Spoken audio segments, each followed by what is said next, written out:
you don't know that you are actively leading people, if you don't know that you're having this influence, it's awful hard to consciously use that influence.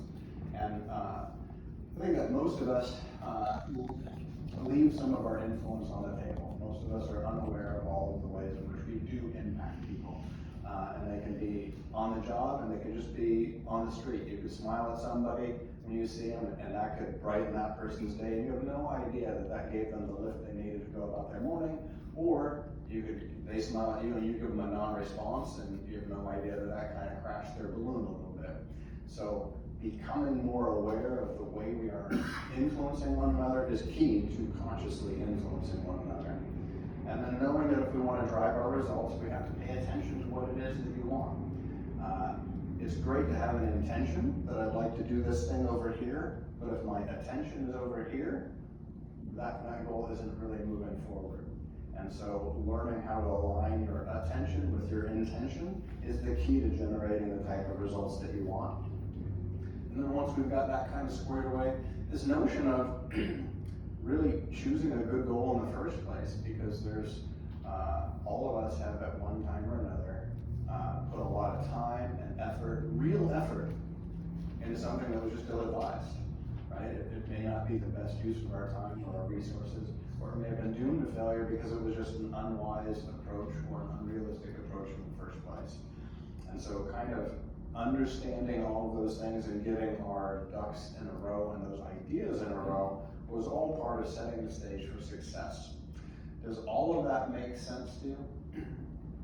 Everybody feel like that resonates, and anybody have some aha moments looking at their own behavior in some of those ways and realizing that maybe there was a way of moving in a slightly better fashion? Nope, none of you, you're all perfect, that's great, excellent. I always like teaching perfect classes with nothing to learn. So today we're going to talk about generating traction. If we've got our head on straight and we're maximizing our approach by choosing good goals, if that were all we needed, then class would be over. Section 1 would be it. You just get some good ideas, you orient yourself, and okay, you're a leader. You know what you're doing, you're conscious of it, you move forward. If that were the case, you're done. We could graduate today and save you the next 2/3 of the class. But the issue is, what was that old quote? Plans don't really survive their first contact with reality, right? There's all these great ideas, and then there's the difficulty we encounter along the way. Sometimes we have an idea, and sometimes we take a point of view, and sometimes we head in a direction, and it just works. However, often we start out with the best of intention, we start out with the best of clarity, and we run into a little bit of difficulty. And dealing with that difficulty is key. You have to kind of know that, as Martha was saying, you have to ask for help. If you're walking around thinking like, I'm never going to need help, I'm never going to run into difficulty, then you're going to be incredibly surprised and ill-prepared when that happens. But if you start out your day knowing that there is going to be difficulty on the path in front of you, and you get really curious about how to handle that, it becomes easier to stay on track, and it becomes easier to do the things that get you back on track. So one of the things that we teach and have students develop within themselves is this idea of confront. Now the word confront means to face difficulty, and usually it's in reference to something that, well, it just means it means to face, really, but it's often used in terms of facing something that's difficult for you. We take that notion of confront and we kind of build out around that concept a little bit. And if your confront is your ability to face something, then what's true is we all have varying levels of confront, which is to say, the number of things you can successfully focus through, the type of things you can successfully focus through, the intensity of things you can successfully focus through. If what is happening is within your level of confront, that means you can keep your attention on your intention in the face of this thing coming at you, right?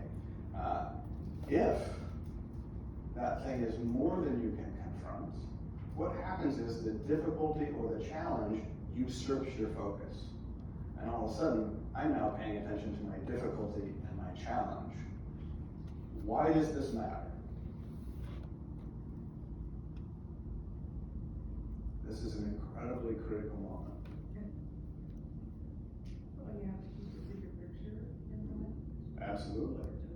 It's just part of that. Absolutely. And the moment, if I was intending, so an easy example is, again, I'm going to go home and my intention is to have to create a nice evening for my wife. So I'm going to go home and I'm going to cook and I'm going to make these things, and that's the intention. I'm trying to create a nice evening.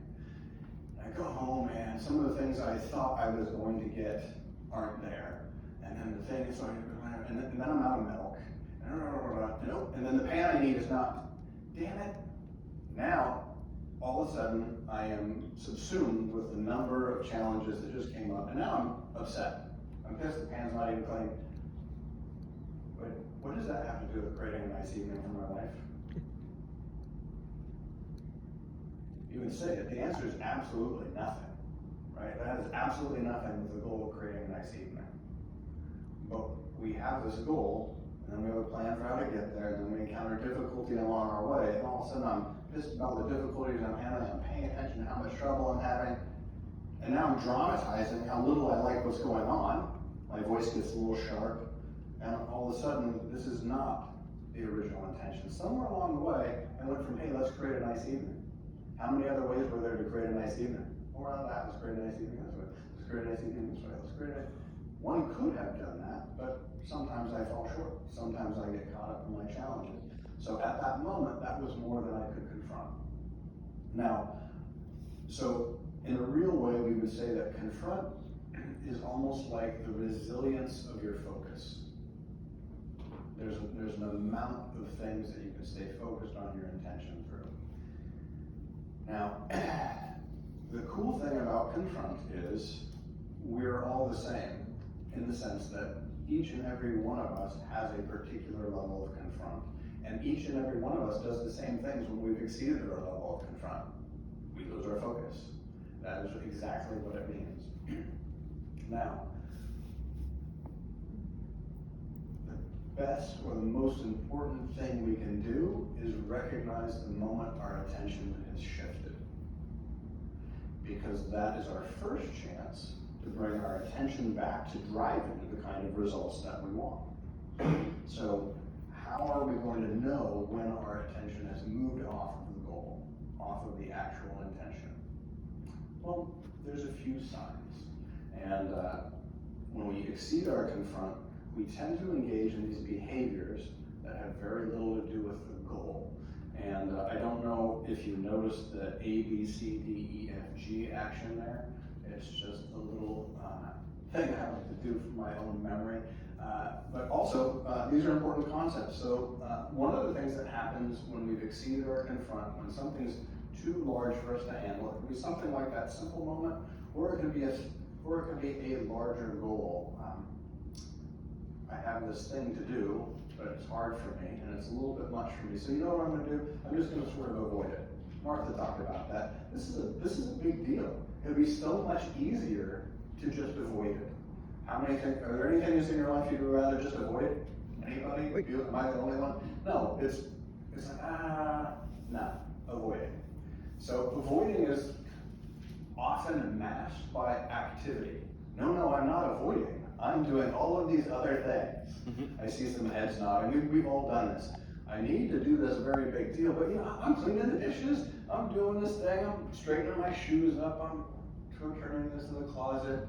Meanwhile, the big thing that needs to be done is just sitting over there. So if you find yourself engaging in a lot of ancillary activity, a lot of busy work that isn't really moving your big goal forward, this is what we call in the business a clue, right? Take a moment, okay, wait a minute, what am I avoiding with all of this minutia here? What am I not addressing? So becoming involved in busy work as a form of avoidance is clue number one. You may want to stop and look at something else. B, blaming. Blaming is the absolute embodiment of having your attention somewhere other than your intention, right?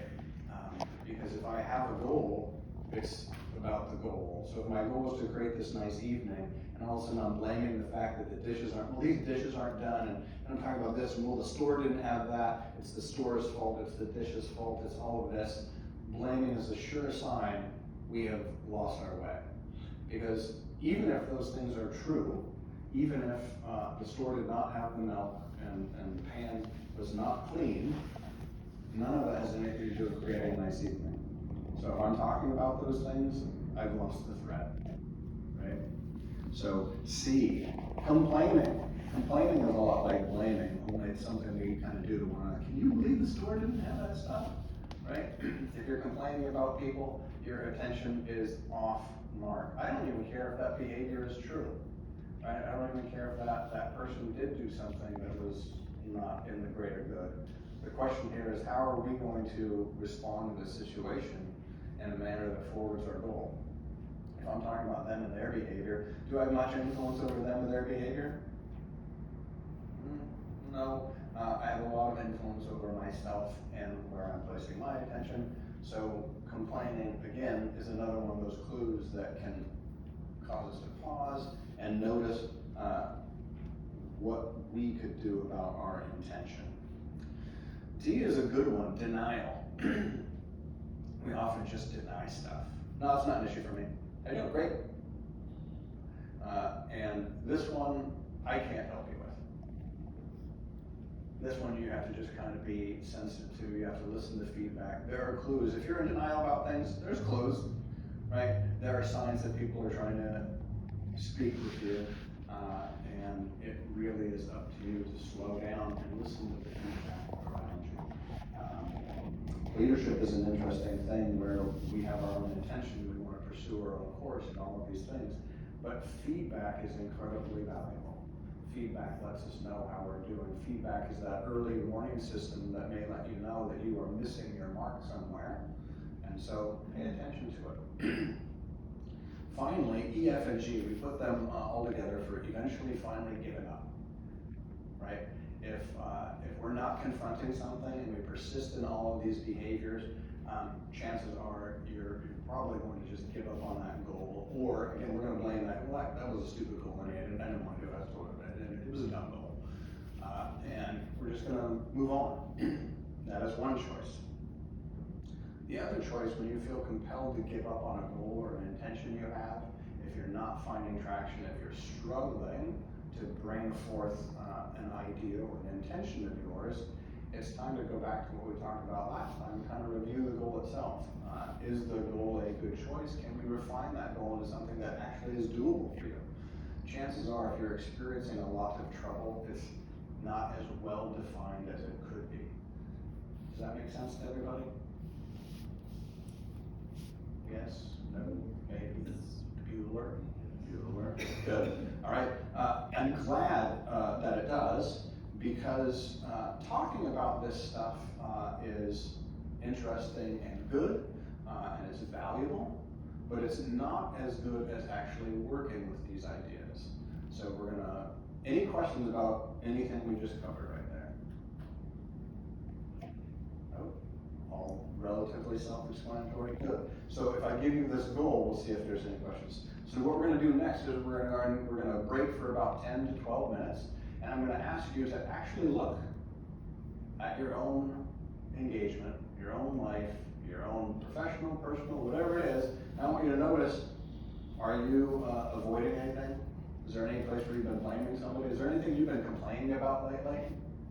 And I want you to kind of identify a personal hit list, right? Some things that you have been missing, avoiding, whatever. Some things that you'd like to be able to confront, but you can tell by these behaviors, maybe you've been avoiding or doing something else.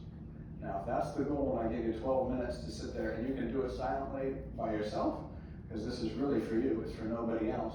But if you want to chat with somebody, you're more than welcome to. If I give you 12 minutes to do that, do you think you can come up with a personal hit list? Yes. Fantastic. Well, let's do that. You now have 12 minutes.